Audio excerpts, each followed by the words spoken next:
What's going on, Jeromes? Beautiful day for some Q&A. Let's fire it up. First up, Traveler OG Jerome. Can you speak to why the media outlets project all the rookie quarterbacks to bolster team performance, but question McCarthy's ability to be successful in his second year? Yeah, I love all the media just slobbering all over the rookies, where it's like Tyler Shook signed his contract, and then I think it was Rap Sheet. He's like, quarterback one? So dumb. But I feel like, the media, it's the new shiny object, and people are like this too.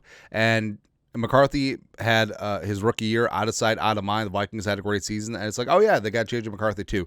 Oh, but they didn't bring back Darnold. Oh, they didn't bring back Aaron Rodgers. I think what it was is, especially with Rodgers, a lot of the media was just trying to hype him up, but also downgrading JJ McCarthy, where you don't have to do that when you're comparing two things. Just because, all right, so you compare two things, you can talk one up without talking down to the other one. Besides, McCarthy was the plan all along. Rodgers never really a thing, but it's okay. Sort of flying under the radar, have lowered expectations, and then JJ comes out and just rips the cover off the ball, and everyone's like, I told you, I knew it. I knew that he was going to be Jaden Daniels Redux, but better. I don't know. You just wait. About mid-season, all the media drones will be like, I told you. What I tell you, he's driving the Porsche. Just keep it on the road. Just wait. That's why we're so bullish about Raging Against the Machine and getting documentation on wax about how stupid these outlets are, because then it could throw them back in their face, because they'll be like, skull shred. Let's say JJ turns out to be the guy. How will this psychologically affect us as Vikings fans? Will the Vikings hoisting their Lombardi truly cause hell to freeze over? It's a fair question. I think that, Vikings fans, we haven't really had that homegrown, all-pro, all-world quarterback. Tommy Kramer's pretty good. Dante Culpepper's pretty good. Frank Tarkenton's pretty good, but then they went to the Giants for a stretch. But we just haven't had that 12-time Pro Bowl, 10-time All-Pro, Super Bowl champion quarterback, right? I think JJ certainly could be that guy, where it's almost it's not like a situation where you're lying to yourself, where you're like, oh, Christian Ponder, Senior Bowl MVP, just trying to grasp at straws to try and make yourself feel better. I feel like McCarthy's mentality, his arm, this setup with O'Connell and the talent around him, like everything's coming at Millhouse, right? So I don't know how to feel. Plus, if and when the Vikings win the Super Bowl, I think it will kind of change over like Chiefs fans. Because first off, we're not getting any bandwagon fans. It's not happening because there's been too much pain with this. Like, we're not going to become the Legion of Boom suddenly. No, it ain't going to happen. But because the Chiefs won a Super Bowl that shall not be mentioned back in the day, and then lots of years of nothing, right? They were straight up bad for a while. Open up Arrowhead, and they had some good teams, they had some bad teams. Joe Montana, another quarterback rehab project, and then they got Mahomes and it's off the races. And then we have a quarterback who's also starting for the first time in his second year. It's crazy. No. But I feel like it'd be like that because I can still F with Chiefs fans. I feel like they're perfectly fine. I feel like they're relatively down to earth, maybe a little bit spoiled, right? Or it's like Steelers fans, a lot of them want Tomlin fired, even though there's been success there, obviously. Where it's like you definitely do get spoiled by success a lot. Or Patriots fans toward the end of the Belichick-Brady run. Tom Brady's the greatest quarterback of all time. Belichick is a bum. Get rid of him. Bump up McDaniels. Something like that. Samuel's missed. Yeah. I love the channel. Thank you. With Dallas Turner being primed for a breakout, what role do you see him growing into this season alongside Gink and Grenard? So Flores has already talked about that. Three of them are going to be on the field at the same time. Now, part of it is AVG does have off-ball skill set, and he has been off-ball before. But also, Dallas Turner's been lined up at off-ball linebacker quite a bit as well. Grenard's going to be on that edge. You want him on that edge. You need him on that edge. But I think Turner, really getting in sync with coverage, I think that's going to be a wrinkle that's really going to devastate offenses. I think this defense is going to be really good. And also, Turner, this initial part, because Grenard, Van Ginkel just turned 30, so he's not going to be here forever. Grenard is 28, I believe.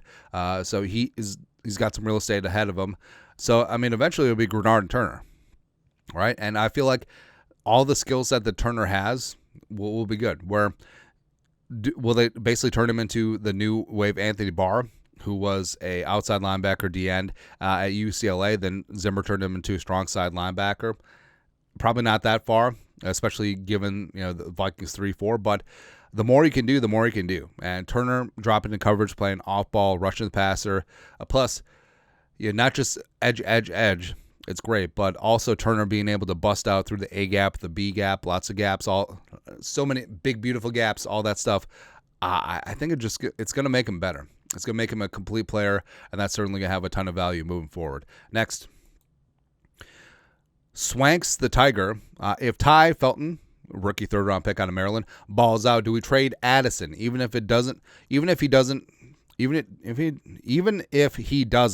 does it still make sense to move him?